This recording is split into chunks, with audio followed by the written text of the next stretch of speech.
नमस्कार, मैं हूं विकास गोस्वामी और आप इनसाइड भारत टीवी देख रहे हैं। दिन भर दौड़ने के बाद जब हम अपने गांव की तरफ, अपने घर की तरफ, चूंकि कल होली है तो ऑफिस नहीं गया, गांव की तरफ जा रहा था और वार्ड संख्या 39 मेरा वार्ड पड़ता है और उसी वार्ड के एक प्रत्याशी हमें मिल गए, विश्वजीत सिंह जी। वार्ड संख्या 39 से आप चुनाव लड़ रहे हैं और चूंकि इसके पहले भी इसी वार्ड से वार्ड संख्या चेंज शायद था, इसी जगह से आप जिला पंचायत सदस्य रह भी चुके हैं। सबसे पहले बहुत बहुत स्वागत है आपका इनसाइड भारत टीवी पे। मेरा जो पहला सवाल है कि ये चुनाव अब चूंकि काफी उठा पटक हुई, परिसीमन आया, फिर चेंज हुआ, तमाम चीजें हुई।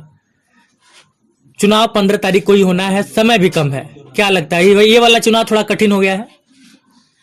नहीं, चूंकि हम लोग बहुत पहले से चल रहे हैं जी। और पंचायत चुनाव होना तय था।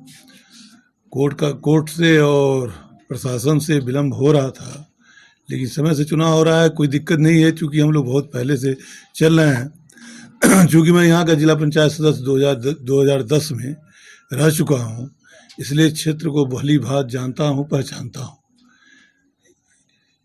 एक सामाजिक कार्यकर्ता होने के नाते हर गांव, हर समाज, सभी को मैं जानता हूं, पहचानता हूं, सभी के दुख सुख में रहता हूं। जिला पंचायत सदस्य रहते हुए मैंने चाहे उरुआ बाजार में विकास का काम हो, चाहे दुगरा में, चाहे मोड़ा में, चाहे हराव में, चाहे धुरियापार में, अपने पंचायत क्षेत्र में मैं प्रशासन शासन के माध्यम से विकास किया।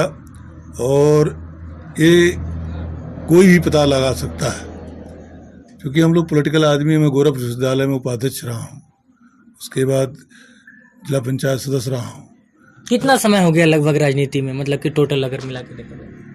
नियर अबाउट, चूँकि 1988 में मैं पहली बार श्री राम रेखा सिंह इंटर कॉलेज में महामंत्री बना था, निर्विरोध हुआ था। 94-95 में विश्वविद्यालय का चुनाव लड़ा, 97-98 में विश्वविद्यालय में उपाध्यक्ष हुआ और 98-99 में प्रेसिडेंट का चुनाव लड़ा था। चुनाव उसके बाद बंद हो गया। फिर मैं पॉलिटिकल क्षेत्र, राजनीति क्षेत्र में अपने गांव, यानी कि जब आप स्कूल वाले दिनों में एकदम सोच लिए थे कि नेता ही बनना है?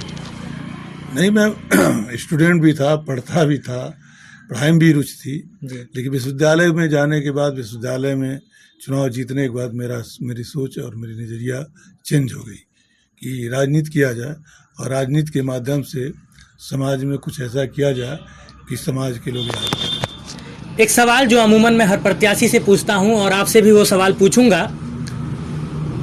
घर पे बड़े बुजुर्ग हमारे कहते हैं कि पैसा अगर कमाना हो तो आप नौकरी कर लीजिए, थोड़ा सा और ज़्यादा कमाना हो तो सरकारी नौकरी मिल जाए मेहनत करके, चाहे जैसे भी, और बहुत ज़्यादा अगर कमाना है तो राजनीति कर लीजिए।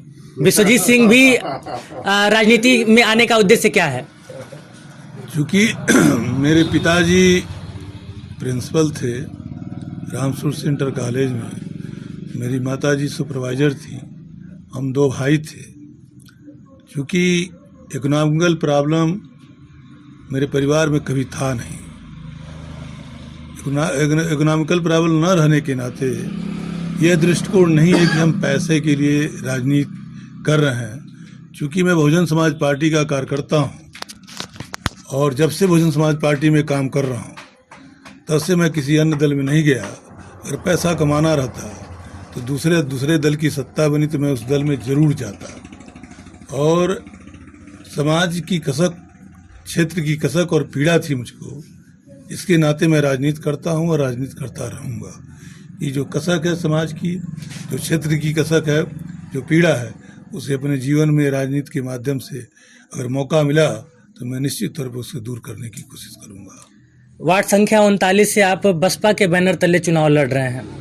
इसमें मैं लगभग अब तक मैं पूर्वांचल के 500 गांवों को घूम चुका हूं आप लोगों के स्नेह और आशीर्वाद से, और कई सारे वार्डों में मैं देख रहा हूं कि हर बैनर तले, चाहे वो भाजपा का हो, चाहे सपा का हो, चाहे बसपा का हो, हर बैनर के लिए कम से कम 4-4, 5-5 लोग दावेदारी ठोके हुए हैं। और मुझे आज पता चला कि आपको बसपा से यहाँ पे मिल गया है, बैनर मिल गया कि आप ही बसपा के चेहरा है। तो सबसे पहले तो इस बात के लिए बधाई। कोई था क्या और भी लाइन में आपके अलावा?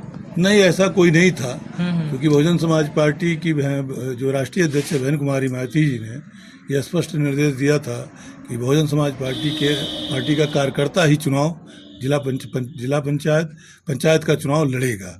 उसी के तहत, चूंकि मैं बहुजन समाज पार्टी का कार्यकर्ता हूँ, उसी के तहत मुझे टिकट मिला। एक विशेष सवाल, अब चूंकि हमारा ये जो मुहिम है, एक तरह से मुहिम ही कह सकते हैं, क्योंकि जब मैं नोएडा छोड़ा था और नोएडा छोड़ के मैं गोरखपुर आया, तो मैंने ये सोचा था कि मैं दुनिया को और देश के तमाम जिम्मेदारों को देश की जो असल तस्वीर है, जो गांव की तस्वीर है, वो दिखाऊंगा।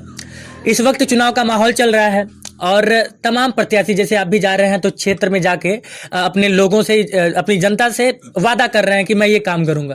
तो मैं चाहता हूं कि हमारे कैमरे पे भी कुछ वादे हो जाएं जो जिन मुद्दे पे आप चुनाव लड़ रहे हैं, ताकि बाद में जनता, अगर आप वहां से उस रास्ते पे नहीं चलते हैं, तो वो वीडियो आपको दिखा सके। किन मुद्दों पे आप चुनाव लड़ेंगे? मैं अगर चुनाव जीतता हूँ, जनता का आशीर्वाद मिलता है, जनता का स्नेह और प्यार मिलता है, मुझे मौका देती है, तो मैं विश्वास दिलाना चाहता हूं कि क्षेत्र में जहां सड़कें नहीं हैं वहां सड़कें बनवाऊंगा, जहां नाली नहीं है वहां नाली की व्यवस्था कराऊंगा, जहां पुल पुलिया नहीं है वहां पुल पुलिया की व्यवस्था कराऊंगा। कोशिश करूंगा सरकारी स्तर से पैरवी करके कि जिन गांवों में स्कूल नहीं है वहां स्कूल खुलवाने का, पानी का टंकी जिस गांव में नहीं है वहाँ पानी की टंकी लगवाने का मेरा प्रयत्न रहेगा। चूँकि मैं क्षेत्र की कसक जो पीड़ा है उसे दूर करने की कोशिश करूँगा, और मैं चाहता हूँ कि आपके माध्यम से और अधिकारियों से भी सहयोग लेके कि गांव का विकास हो। गांव का विकास होगा तो भारत का असली विकास होगा। यही हम लोग की सोच है और यही सोच हर पॉलिटिकल आदमी की होना चाहिए। बहुत बहुत शुक्रिया समय देने के लिए और बातचीत करने के लिए। तो आप थे वार्ड संख्या 39 से विश्वजीत सिंह जी, पहले भी जिला पंचायत सदस्य रह चुके हैं और इनसाइड भारत टीवी ने जो वादा किया था उस वादे के हिसाब से लगातार हम लोग प्रयासरत हैं कि पूर्वांचल की असल तस्वीर, भारत की असल तस्वीर, गांव की तस्वीर आप तक पहुंचाएं। कैमरे के सामने वाला व्यक्ति विकास गोस्वामी और उसके पीछे, कैमरे के पीछे से हमारा सहयोग कर रहे हैं अश्वनी वर्मा, और आप इनसाइड भारत टीवी देख रहे हैं।